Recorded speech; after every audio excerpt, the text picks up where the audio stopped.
Good morning, it's Jackstar Davies reporting to you from Radio Urbana here at the beautiful Bondi Beach. I live over in the south end of Bondi Beach and I'm here with Ben, who lives on the north end, or vice versa. South end.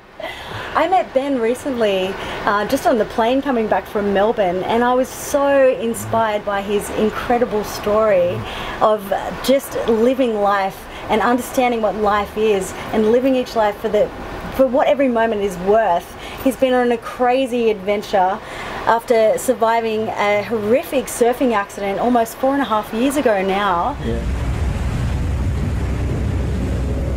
The old saying, you know, only a surfer knows the feeling, and you can ask any surfer.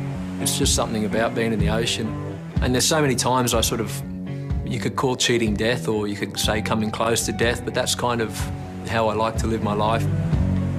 Not so long ago, life was pretty damn good for Ben Cryan. He was about to start a new job and had just bought his first home.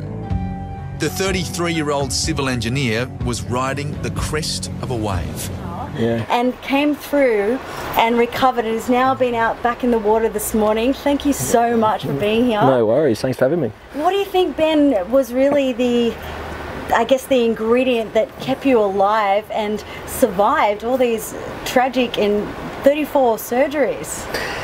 Yeah, I know, it's been a hell of a ride, like since falling off my surfboard, but I think the biggest thing for me is just life, you know. I just love it, and prior to my accident I've done a lot of travel around the world.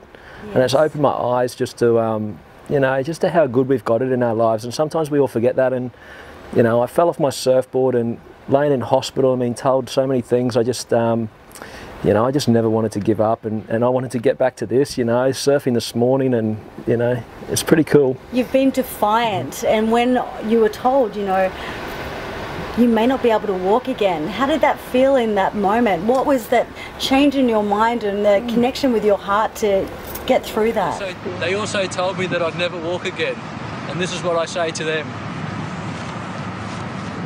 Hang on, Ben. Yeah, it's hard, you know, like you get told a lot of things in hospital, and they told me, I certainly remember them telling me, they told me at the same time I'd lost 50% of my vision, you know. They told me I'd never drive a car again, oh, you're never going to walk again, and it was pretty hard to hear, you know, as a young guy laying there, and I don't know, I kind of just overlooked it straight away and just thought, no way, I'm going to walk, you know. And 6 weeks later I actually got out of my bed, and I'm not saying I walked 6 weeks later. I got out of my bed and I stood there, and I shook, and but that was the start, you know, and I knew I'd got it. I knew I could do it. Yeah, absolutely. I mean, you had so much support, really falling out of the sky almost. Yeah, it was cool. It was amazing. Like, my support came from everywhere, you know. I've got a very close family, and it starts from there, I suppose. My mum and my dad and my sister and my brother-in-law, and then just the friends I've made all around the world, you know. It was through university, and they all came back together, and it's just this beautiful thing, you know. And it's really hard to explain, but just the people's love, it just kind of rose up above everything else, and it made me feel so special laying in hospital.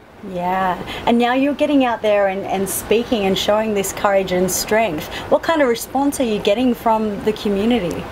Yeah, it's really encouraging. Like, every time I get up and speak, you know, it's a hard industry to get into and to share and get personal with your story.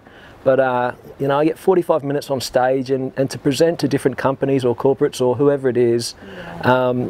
And they all come up to me afterwards and they just say how inspiring they were. And it's funny because everyone takes something different from the story. Yes. And it's really nice. It's just a really nice feeling to know, you know, I've done it pretty tough, but if I can help other people in a little bit, you know, it's certainly it's something I want to keep pushing on with. That's right. And they say only a surfer knows the feeling. Yeah. Well, it's a good feeling, you know. If you want to talk in the surfing sense, you know, surfers can explain that, but I think to everyone else, you know, I think the feeling, we all get it, you know. And I've been thinking a lot about this saying, yeah. And I think it's just about life in general, you know. It's about achievement, and it's about, when we're surfing, I get nervous surfing, and then that perfect wave comes along, and you ride it, and you just feel like you've achieved something. That's right. And you know, it's a beautiful feeling. And when you're on that level of sort of pushing yourself that little bit further, it's nice to have that, you know, that element of, it's not really fear, but it's that adrenaline rush of getting over that next little bit. Yeah, totally. It's like a challenge. Every wave's a challenge, and you want to push yourself, and you want to, I don't know, I love the thought of the saying of challenge your ability and see what you're capable of achieving. And when you get on that wave and when you get barreled, I fell off on a big barrel and I was standing in there and the waves over your head, and it was, it's certainly a special feeling. And you look down this kind of tunnel and you just think, am I going to make it out of this or not? And I guess a surfer knows the feeling when you come out. Well, you are magic in the flesh.